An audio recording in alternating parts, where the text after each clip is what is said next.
Hai teman-teman semua, Assalamualaikum warahmatullahi wabarakatuh. Jumpa lagi bersama saya Vicky, tentunya di channel Pejuang Anxiety Official. Gimana kabar kalian semua hari ini? Mudah-mudahan kalian tetap dalam keadaan baik dan sehat, tetap semangat dalam menjemput kesembuhan. Di video kali ini, saya akan membahas masalah tentang bagaimana cara membedakan antara serangan panik dengan serangan jantung. Ini pembahasan kita akan seru tentunya, karena mungkin di antara kalian semua yang menderita gangguan cemas atau gangguan panik pasti menanti-nanti mencari tahu apa sih perbedaan antara serangan panik dengan serangan jantung. Karena kebanyakan dari kita kan juga merasa takut ya ketika kita mendapatkan serangan panik, dan kita yakini itu adalah serangan jantung gitu. Nah, tapi sebelum kita mulai pada pembahasan kita, buat kalian yang mungkin baru mampir ke channel Pejuang Anxiety Official, jangan lupa untuk ditekan tombol subscribe-nya di bawah, dan jangan lupa juga untuk diaktifkan tombol loncengnya agar kalian tidak ketinggalan jika saya ada upload video terbaru yang pastinya akan selalu membahas masalah seputar gangguan kecemasan.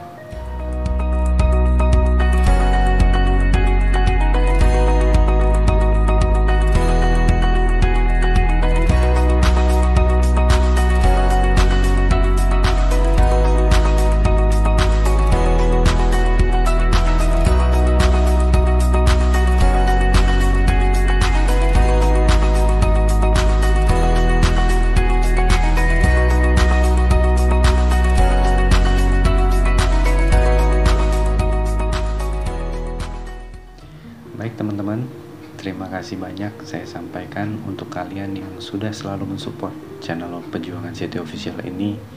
Ya mungkin channel ini dari nol hingga sampai sekarang gitu ya. Saya ucapkan banyak terima kasih atas dukungan kalian semua. Karena tanpa kalian channel ini tidak akan bisa berkembang sampai saat ini. Baik teman-teman, mungkin sama-sama kita tahu ya bahwa kita yang mengalami serangan panik ini sering banget merasa takut yang luar biasa. Jangan-jangan yang kita alami ini bukan serangan panik gitu, melainkan yang kita rasakan ini bagian dari serangan jantung. Nah, terkadang kondisi ini sering membuat kita itu merasa bingung, panik, dan sibuk untuk mencari rumah sakit terdekat agar kita bisa mendapatkan pertolongan, ya kan? Nah, nggak jarang juga, banyak mungkin di antara kita yang sering banget bolak-balik IGD untuk mendapatkan pertolongan. Meski kita itu udah pernah merasakan hal yang sama, dan begitu sampai di rumah sakit, kita itu hanya dibilang karena cemas, efek cemas, kemudian efek asam lambung. Nah, tapi ketika serangan itu datang kembali, kita selalu balik lagi ke IGD untuk mendapatkan pertolongan juga. Dan hasilnya toh sama-sama saja.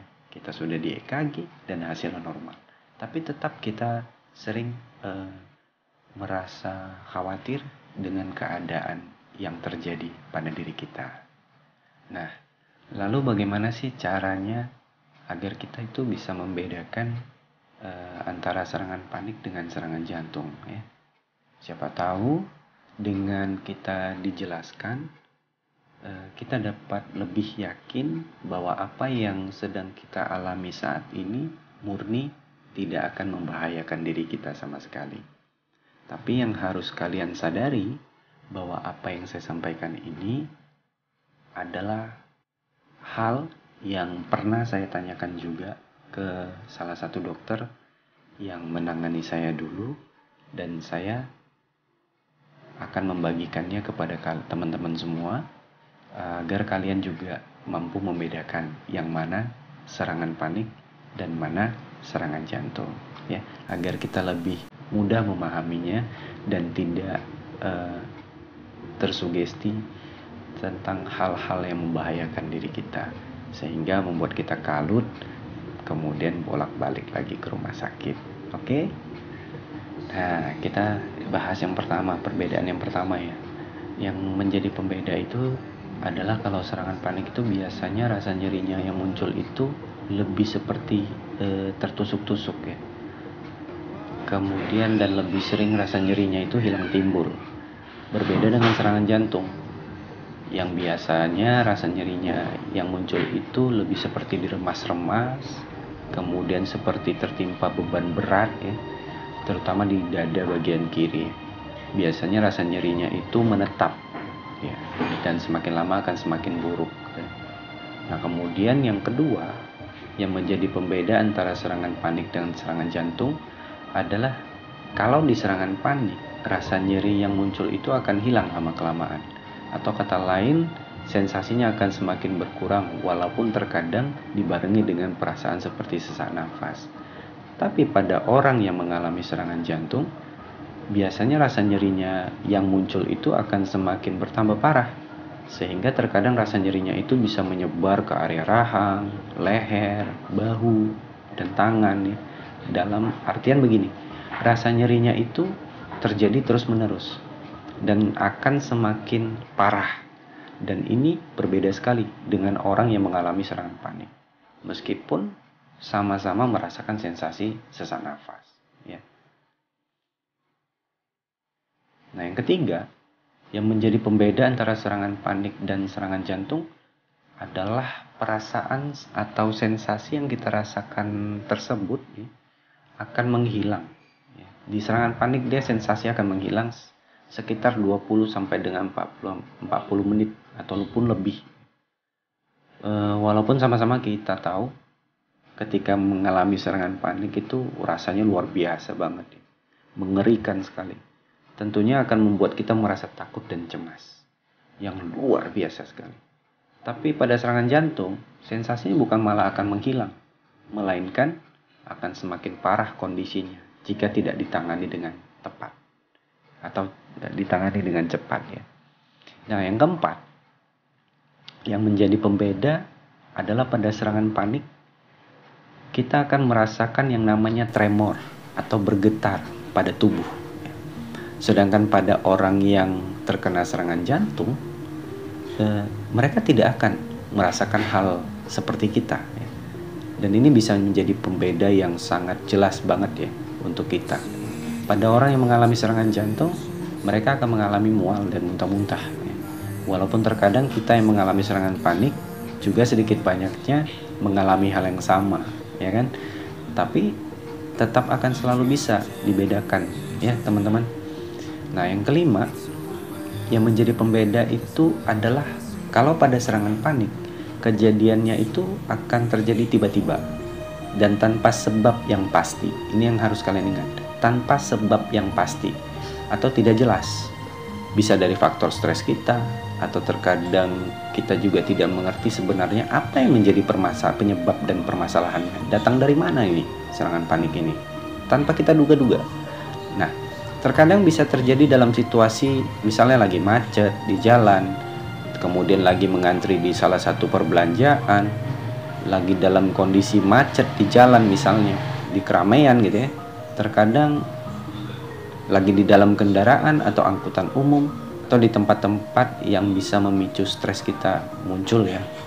Nah kalau pada serangan jantung, biasanya adanya suatu masalah atau kondisi fisik tertentu. Nah jelas dia penyebabnya. Sama-sama kita tahu, mungkin pernah melihat ya, kalian pernah melihat ada orang yang mungkin lagi olahraga, main sepak bola, main basket, lagi marah-marah atau hal-hal yang lain. Nah, tiba-tiba bisa pingsan, tiba-tiba bisa tergeletak. Nah itu penyebabnya jelas dia ya. Sehingga itu bisa menjadi salah satu pembeda antara serangan panik dan serangan jantung ya teman-teman. Nah yang keenam, pada serangan panik biasanya akan dipicu oleh debaran jantung yang berdegup kencang. Itu di serangan panik ya.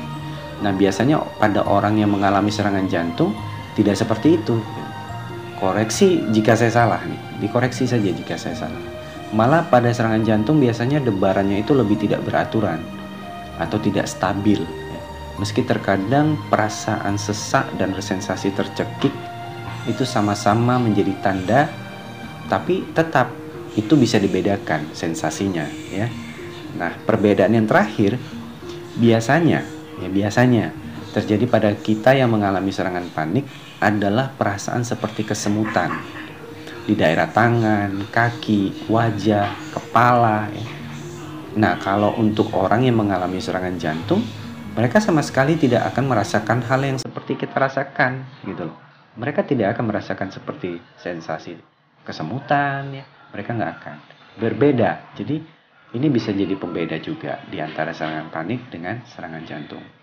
Mungkin sebagai tambahan saja nih, untuk teman-teman semua ya, yang mungkin sampai saat ini masih bingung ya. Bingung bagaimana cara membedakan antara serangan panik dan serangan jantung.